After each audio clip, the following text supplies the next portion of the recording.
برطانیہ کا ایک عظیم لیڈر جسے دنیا بھر میں انتہائی عزت و احترام کی نظر سے دیکھا جاتا ہے، نہ صرف بہترین سیاستدان تھا بلکہ لاجواب مقرر، تاریخ دان، مصنف اور آرٹسٹ بھی تھا۔ جی ہاں، ڈیلی اب تک میں آج ہم ذکر کریں گے ونسٹن چرچل کا۔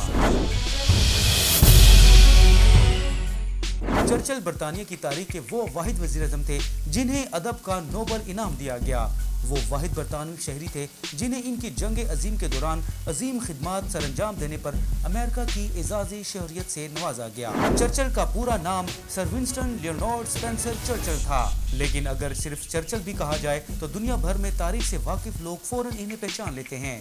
چرچل 2 مرتبہ برطانیہ کے وزیر اعظم رہے، پہلی مرتبہ 1940 سے 1945 تک اور دوسری مرتبہ 1951 سے 1955 تک۔ ان کی پہلی وزارت عظمیٰ کا تمام عرصہ دوسری جنگ عظیم جاری رہی اور انہوں نے جنگ عظیم میں نہ صرف اپنے ملک اور عوام کو بہترین قیادت فراہم کی بلکہ اتحادی ممالک کے اہم لیڈر کے طور پر جرمنی اور جاپان کو شکست سے دوچار کر کے جنگ عظیم کے خاتمہ میں زبردست کردار ادا کیا۔ چرچل 30 نومبر 1874 کو ایک امیر گھرانے میں پیدا ہوئے۔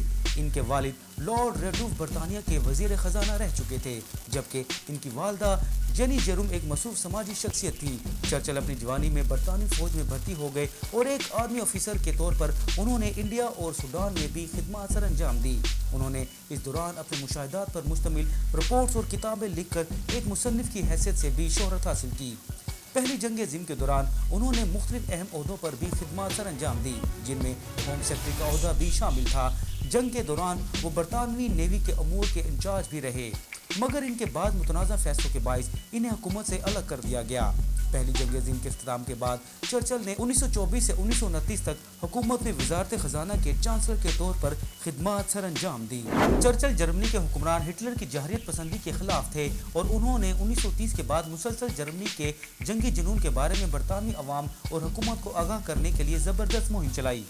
جب 1939 میں دوسری جنگ عظیم کا باضابطہ آغاز ہو گیا تو برطانوی حکومت نے چرچل کو بحریہ کی وزارت کا فرسٹ لارڈ مقرر کر دیا اور 10 مئی 1940 کو وزیر اعظم چیمبرلین کے اچانک استعفے کے بعد چرچل برطانیہ کے وزیر اعظم بن گئے۔ جنگ عظیم دوم کے دوران ان کی بہترین حکمت عملی، بہادری اور قائدانہ کردار نے انہیں برطانوی عوام کا ہیرو بنا دیا۔ برطانوی ریڈیو پر چرچل کی پرجوش اور جذباتی تقریروں نے برطانوی افواج اور عوام میں جرمن فوجوں کی جارحیت کا ڈٹ کر مقابلہ کرنے کا حوصلہ پیدا کیا، خاص طور پر ان دنوں جب برطانیہ طاقتور جرمنی کے مقابلہ میں تنہا تھا۔ 1945 میں برطانوی کنزرویٹو پارٹی کے الیکشن ہار جانے کے باعث چرچل کی وزارت عظمیٰ ختم ہو گئی اور انہیں لیڈر آف اپوزیشن بننا پڑا۔ 1951 میں انہیں ایک بار پھر وزیر اعظم منتخب ہونے کا موقع مل گیا اور وہ 1955 تک دوسری مرتبہ وزیر اعظم کے عہدے پر فائز رہے۔ چرچل کی وفات پر ملکہ برطانیہ الزبتھ دوم نے ان کی تدفین کے رسومات سرکاری طور پر ادا کرنے کے احکامات جاری کیے اور ان کے جنازہ میں اس قدر غیر ملکی سربراہان اور اہم شخصیات نے شرکت کی کہ جس کی مثال برطانیہ کی تاریخ میں نہیں ملتی۔ چرچل کی ابتدائی تعلیم ایئرلینڈ کے شہر ڈبلن میں ہوئی، جہاں ان کے دادا اسپنسر چرچل حکومت برطانیہ کی طرف سے وائس رائے مقرر ہوئے۔ چرچل نے 3 پرائیویٹ اسکولوں میں تعلیم حاصل کی۔ چرچل کے والد 24 جنوری 1895 کو صرف 45 برس کی عمر میں انتقال کر گئے، جس سے چرچل کے ذہن میں یہ بات بیٹھ گئی کہ یہ زندگی عارضی ہے اور جانے کب اختتام پذیر ہو جائے، لہٰذا جس قدر ممکن ہو سکے زندگی میں کوئی نمایاں کام کر لیا جائے۔ 22 ستمبر 1908 کو چرچل نے کلیمنٹائن ہوزر نامی خاتون سے پسند کی شادی کر لی، جن سے 11 جولائی 1919 کو ان کی پہلی بیٹی ڈیانا پیدا ہوئی۔ بعد ازاں ان کے ہاں مزید 4 بچوں نے جنم لیا۔ ان کی آخری بیٹی میری 15 ستمبر 1922 کو پیدا ہوئی اور ان کی اولاد میں 4 بیٹیاں اور ایک بیٹا ریمڈولف ہیں۔ چرچل کی چوتھی بیٹی میری گولڈ محض 3 برس کی عمر میں انتقال کر گئی۔ 1893 میں ابتدائی تعلیم مکمل کرنے کے بعد چرچل نے رائل ملٹری کالج میں داخلے کے لیے درخواست دی اور انفینٹری میں داخلہ کے خواہش مند تھے، مگر نمبر کم ہونے کے باعث انہیں کیولری میں داخلہ لینا پڑا۔ دسمبر 1894 میں انہوں نے گریجویشن مکمل کر لی۔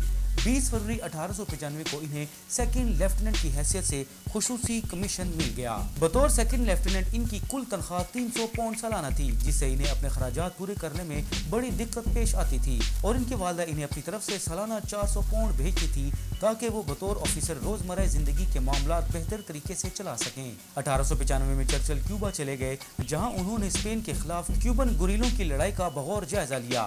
کیوبا میں قیام کے دوران انہیں کیوبا کے سگار بہت پسند آئے، جنہیں وہ اپنی باقی ماندہ تمام زندگی میں شوق سے پیتے رہے۔ अक्टूबर 1896 में चर्चिल को हिंदुस्तान के शहर बम्बई ट्रांसफर कर दिया गया।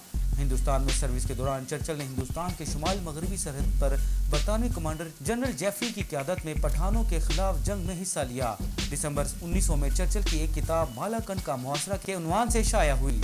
1898 में चर्चिल को ट्रांसफर करके मिस्र भेज दिया गया। सूडान में भी चर्चिल ने फौजी खिदमत सर अंजाम दी। 1898 में वो वापस बरतानिया चले गए और उन्होंने अपनी 2 किताबों को मुकम्मल करने पर मुकम्मल तवज्जो मरकूज कर दी। 5 मई 1899 को चर्चिल ने बरतानवी फौज से अलहदी इख्तियार कर ली। फौज से इस्तीफा के बाद चर्चिल ने सहाफत के मैदान में अपना भरपूर किरदार अदा करने की ठान ली। अक्टूबर 1899 में बरतानिया और मुत्तहिदा अमरीकी रियासतों के दरमियान लड़ाई की कवरेज के लिए इन्हें एक फौजी रिपोर्टर के तौर पर 250 पाउंड माहाना पर नौकरी मिल गई। इस दौरान वो दुश्मन के हाथों गिरफ्तार हो गए और इन्हें जंगी कैदियों के कैंप में भेज दिया गया, जहां से वो फरार होने में कामयाब हो गए और 300 मील का फासला तय करके पुर्तगाल पहुंच गए। इस फरार ने इन्हें कुछ अरसा के लिए बरतानिया में एक हीरो की हैसियत दे दी। सन 1900 के बरतानवी इंतखाबात के बाद चर्चिल ने बरतानिया का एक मुल्क गिर दौरा किया। बाद अज़ां वो कनाडा और अमेरिका के दौरे के दौरान अपनी पुरजोश किताबत के बायस 5000 पाउंड कमाने में कामयाब हो गए।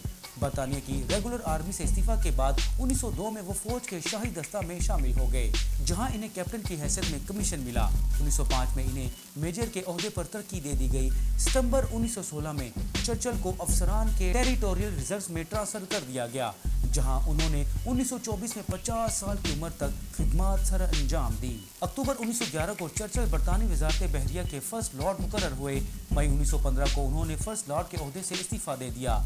बतौर फर्स्ट लॉर्ड वजारत बहरिया इनकी कामयाबियों में बरतानिया के लिए तेल की ज़रूरियात पूरी करने के लिए एंग्लो पर्शियन ऑयल कंपनी का क़याम और इसके ज़रिए आइंदा 20 बरस के लिए पर्शियन गल्फ से बरतानिया को तेल की सप्लाई का मुआहदा शामिल है। चर्चिल की सियासत का आगाज 1900 में मुनक्कद होने वाले आम इंतखाबात में हिस्सा लेने से हुआ, जब वो ओल्ड हीम से रुकने पार्लियामेंट मुंतखब हो गए।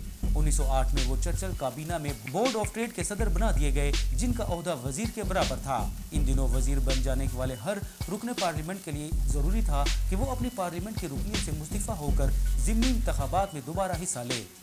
चर्चिल को भी ऐसा ही करना पड़ा, मगर वो ज़िमनी इलेक्शन में अपनी सीट से हाथ धो बैठे। मगर कुछ ही अरसा बाद उन्होंने एक दूसरे इंतखाबी हल्का से कामयाबी हासिल कर ली। अपनी वजारत के दौरान उन्होंने बेरोजगारी खत्म करने और मजदूरों को बेहतर उजरत दिलवाने के लिए खुसूसी कवानीन बनवाए। अपनी जिंदगी और सियासत के बाकी बरसों में चर्चिल हमा वक्त इंतहाई मुतहरिक नजर आए और सियासत में अपना इंफरादी मुकाम पैदा कर दिया। कुछ अर्सा के लिए चर्चिल ने कंजर्वेटिव पार्टी की हाई कमान से बाज़ इख्तलाफात के बायस लिबरल पार्टी में शमूलियत इख्तियार कर ली और 1923 के ज़िमनी इंतखाबात में लिबरल पार्टी के उम्मीदवार की हैसियत से इलेक्शन लड़ा, मगर कामयाब ना हो सके।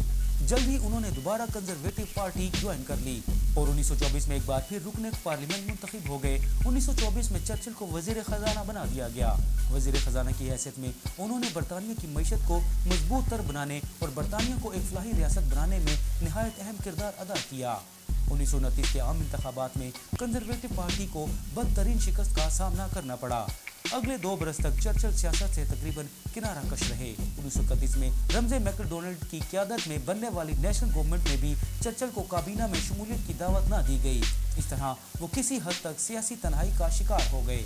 1932 में उन्होंने मुख्तलिफ मौज़ूआत पर लिखे गए अपने मज़ामीन पर मुश्तमिल किताब थॉट्स ऑफ एडवेंचर्स शाया की। पहली मरतबा बतौर वज़ीर-ए-आज़म विंस्टन चर्चिल का तमाम अरसा दूसरी जंग अजीम की नज़र हो गया। इस जंग में सबसे ज़्यादा खतरा बरतानिया को ही था, मगर चर्चिल की आला जंगी हिकमत अमली और सिफारतकारी ने बरतानिया को अजीम शिकस्त से दोचार होने से न सिर्फ बचा लिया, बल्कि अपने मुल्क और अवाम को फतह से हमकनार कर दिया। उन्होंने अमेरिका से बेहतरीन ताल्लुकात कायम कर लिए, जिसमें इनके अमरीकी सदर फ्रैंकलिन रूज़वेल्ट के साथ ज़ाती मरासिम का बड़ा अमल दखल था। जब हिटलर ने सोवियत यूनियन पर भी हमला कर दिया तो विंस्टन चर्चिल ने सोवियत यूनियन की लीडरशिप के बदतरीन मुखालिफ होने के बावजूद यूनियन को भरपूर फौजी अमदाद फराहम कर दी। इस तरह सोवियत यूनियन भी इनके इत्तेहादी के तौर पर अपना किरदार अदा करने पर आमादा हो गया, जिसका नतीजा ये निकला कि जर्मनी, जापान और इनके इत्तेहादी ममालिक को जंग अजीम में शर्मनाक शिकस्त से दोचार होना पड़ा।